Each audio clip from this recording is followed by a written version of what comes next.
OC పిచ్చిదానా, నీ భర్త వెళ్లి రాజుల్ని సేవించి నీకు ఆభరణాలు తేవాలా?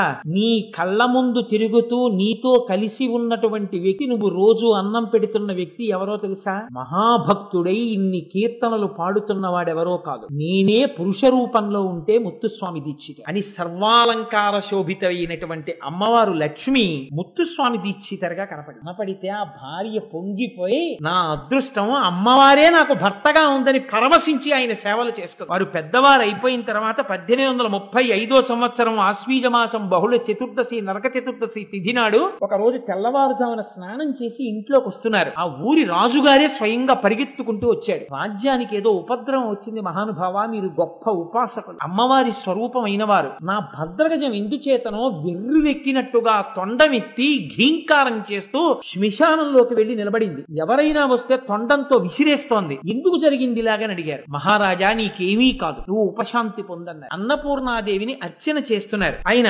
శ్రీచక్రార్చన చేసి పున్నాగవరాళి రాగంలో ఏహి అన్నపూర్ణే సన్నిదేహి సదాపూర్ణే చిదానంద విలాసిని అని కీర్తన చేశారు. ఆయన పూజ చేస్తున్న మూర్తిలో అన్నపూర్ణమ్మ సాక్షాత్కరించి అయిపోయిన తర్వాత శిష్యుల్ని కూర్చోబెట్టుకుని మీనలోచని పాశమోచిని భవపాశమోచిని శివే పాహి అంటూ వీణ వాయిస్తున్నారు. వీణ వాయిస్తూ అమ్మవారి వంక చూసి భవపాశమోచిని అని రాగం తీశారు. అమ్మా అంటూ ఆయన ఆ సప్తస్వర ప్రస్తారం చేసినప్పుడు 7వ స్థాయిలోకి వెళ్లి పాడారు. అంతే, దాన్ని షడ్జమం అంటారు. అక్కడ పాడేటప్పటికే ఆయన కంఠం ఆగిపోయింది. శిష్యులు గురువుగారు ఆపేశారు ఏమిటని ఇలా చూశారు. ఆయనలోంచి దివ్య జ్యోతి ప్రకాశిస్తూ బయటికి వచ్చి అమ్మవారిలో లీనమైపోయింది. ముత్తుస్వామి దీక్షితర్ పక్కకు ఒరిగిపోయి అప్పుడు అర్థమైంది శిష్యులకి, ఓహో, సంగీత శాస్త్రంలో ఒక మాట చెప్తారు, నిషాదం బృంహతే గజః.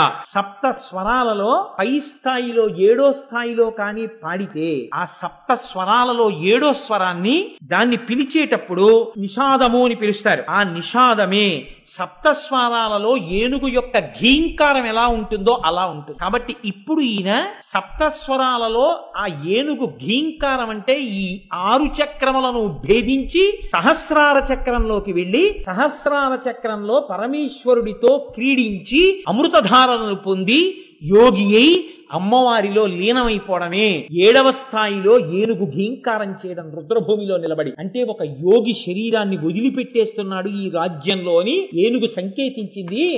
అందుకని రాజా, నువ్వు బెంగ పెట్టుకోక్కర్లేదని మన గురువు గారు చెప్పి ఆయనే తన శరీరాన్ని విడిచిపెట్టి ఆయన అమ్మవారిలో ఐక్యమైపోయారు. మహానుభావుడు యోగ విరాట్ అని చెప్పి ఆ రోజున ముత్తుస్వామి దీక్షిత శిష్యులందరూ పొంగిపోయారు. మా గురువు గారంటే గురువు గారు.